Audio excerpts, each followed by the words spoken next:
ഇന്നത്തെ നമ്മുടെ റെസിപ്പി നല്ല സോഫ്റ്റ് ആയിട്ടുള്ള അപ്പമാണ്. ഇതിൻ്റെ പേര് സന്നാസ് എന്നാണ്. നല്ല സോഫ്റ്റ് എന്ന് പറഞ്ഞാൽ നിങ്ങൾ എന്തായാലും ഇത് ട്രൈ ചെയ്ത് നോക്കുമ്പോഴേ നിങ്ങൾക്ക് അറിയുള്ളൂ, അത്രത്തോളം നല്ല സോഫ്റ്റാണ്. ഇത് നമുക്ക് ബ്രേക്ക്ഫാസ്റ്റിനും അതുപോലെ എപ്പോൾ വേണമെങ്കിലും കഴിക്കാൻ പറ്റുന്നതാണ്. ആദ്യം നമുക്ക് പച്ചരിയും ഉഴുന്നൊക്കെ ഒന്ന് സോക്ക് ചെയ്യാനായിട്ട് മാറ്റി വെക്കാം. ഞാൻ 2 കപ്പ് അരിയാണ് എടുക്കുന്നത്. ഇതിലേക്ക് ഉഴുന്ന് ചേർത്ത് കൊടുക്കാം. 2 ടേബിൾ സ്പൂണോളം ഉഴുന്ന് ചേർക്കുന്നുണ്ട്. ഒത്തിരി ഒന്നും ഉഴുന്നെടുക്കണ്ട, 2 ടേബിൾ സ്പൂൺ എടുത്താൽ മതി. എന്നിട്ടിത് നല്ലതുപോലെ ഒന്ന് കഴുകിയെടുക്കാം. കഴുകിയതിന് ശേഷം ഇതിനകത്തേക്ക് കുറച്ച് കൂടുതൽ വെള്ളം ഒഴിച്ചിട്ട് നമുക്കൊരു 4-5 മണിക്കൂർ സോക്ക് ചെയ്യാനായിട്ട് മാറ്റി വെക്കണം. ഇതിലേക്ക് വെള്ളം ഒഴിക്കുമ്പോൾ നല്ല വെള്ളം ഒഴിക്കുക. ഈ വെള്ളം വെച്ചിട്ടാണ് നമ്മളിത് അരച്ചെടുക്കുന്നത്. ഇനി ഇത് 4-5 മണിക്കൂർ സോക്ക് ചെയ്യാനായിട്ട് മാറ്റി വെക്കാം. അതിനുശേഷം നമ്മുടെ അരിയും ഉഴുന്നൊക്കെ നല്ലതുപോലെ റെഡിയായി കിട്ടിയിട്ടുണ്ട്. ഇനി ജാറിലേക്ക് അരി ഉഴുന്നും ചേർത്ത് കൊടുക്കാം. ഇത് ഞാൻ 2 ബാച്ചായിട്ടാണ് അരച്ചെടുക്കുന്നത്, അതുകൊണ്ട് പകുതി മാത്രമേ ചേർത്തിട്ടേ ഉള്ളൂ. എന്നിട്ട് ഇതിനകത്തേക്ക് 1/2 കപ്പോളം നാളികേരം ചിരവിയതും ചേർത്ത് കൊടുക്കുന്നുണ്ട്. ഇനി നമ്മൾ ചോറാണ് ചേർക്കുന്നത്. ചോറും 1/2 കപ്പാണ് എടുത്തിട്ടുള്ളത്. ഇതിൽ നിന്ന് പകുതി ചേർത്ത് കൊടുക്കാം. പകുതി നമുക്ക് അടുത്ത ബാച്ചിൽ അരച്ചെടുക്കാം. നമ്മൾ ഈ വെള്ളം വെച്ചിട്ട് തന്നെയാണ് അരച്ചെടുക്കുന്നത്. ഒരുപാട് വെള്ളം ഒഴിക്കണ്ട, ശകലം വെള്ളം ഒഴിച്ചിട്ട് ഒന്ന് അരച്ചെടുക്കുക. എന്നിട്ട് നമുക്കൊരു ബൗളിലേക്ക് ചേർത്ത് കൊടുക്കാം.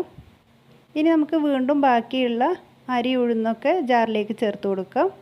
എന്നിട്ട് നമ്മൾ മാറ്റി വെച്ചിട്ടുള്ള ഈ ചോറും കൂടെ ചേർക്കുന്നുണ്ട്. ഇനി നമ്മൾ 3/4 ടീസ്പൂണോളം ഇൻസ്റ്റൻറ്റ് ഈസ്റ്റാണ് ചേർക്കുന്നത്. അതുപോലെ 2 ടേബിൾ സ്പൂണോളം പഞ്ചസാരയും ചേർത്തിട്ടുണ്ട്. എന്നിട്ട് നമുക്ക് വെള്ളം ഒഴിച്ചിട്ട് നല്ലതുപോലെ അരച്ചെടുക്കാം. എന്നിട്ട് ഈ മാവിലേക്ക് തന്നെ ഒഴിച്ചു കൊടുക്കുക. ഇനി ഇത് നല്ലതുപോലെ ഒന്ന് മിക്സ് ചെയ്ത് കൊടുക്കണം. ഒരുപാട് തിക്കാണെങ്കിൽ 2-3 ടേബിൾ സ്പൂണോളം വെള്ളം ഒഴിച്ചിട്ട് ഒന്ന് മിക്സ് ചെയ്ത് കൊടുക്കുക. ഒത്തിരി ലൂസും ആവണ്ട, എന്നാൽ ഒത്തിരി ടൈറ്റും ആവണ്ട കേട്ടോ. ഈ ഒരു പരുവത്തിൽ വേണം നമുക്ക് മാവ് കിട്ടാനായിട്ട്, എന്നാലിത് നല്ലതുപോലെ പൊങ്ങി വരുള്ളൂ. ഇനി നമുക്ക് 2-3 മണിക്കൂർ ഒന്ന് റെസ്റ്റ് ചെയ്യാനായിട്ട് മാറ്റി വെക്കാം. ഞാൻ 2 മണിക്കൂർ വെച്ചിട്ടേ ഉള്ളൂ. അപ്പോഴത്തേക്ക് മാവ് നല്ലതുപോലെ പൊങ്ങി വന്നിട്ടുണ്ട്. ഇത് കണ്ടോ, നല്ല സോഫ്റ്റായിട്ടുള്ള മാവാണ് കിട്ടിയിട്ടുള്ളത്.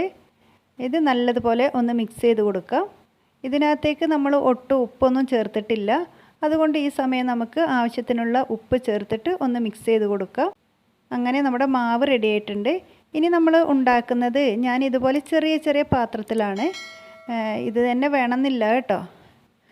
ഇതിനകത്തേക്ക് നമ്മൾ ആദ്യം ഒന്ന് എണ്ണ സ്പ്രെഡ് ചെയ്യുക. എന്നിട്ട് നമ്മൾ ഇത് ആവിയിലാണ് വേവിക്കുന്നത്, അതുകൊണ്ട് നമ്മൾ ആദ്യം ഈ പാത്രം ഒന്ന് ആവി കൊള്ളിക്കുക.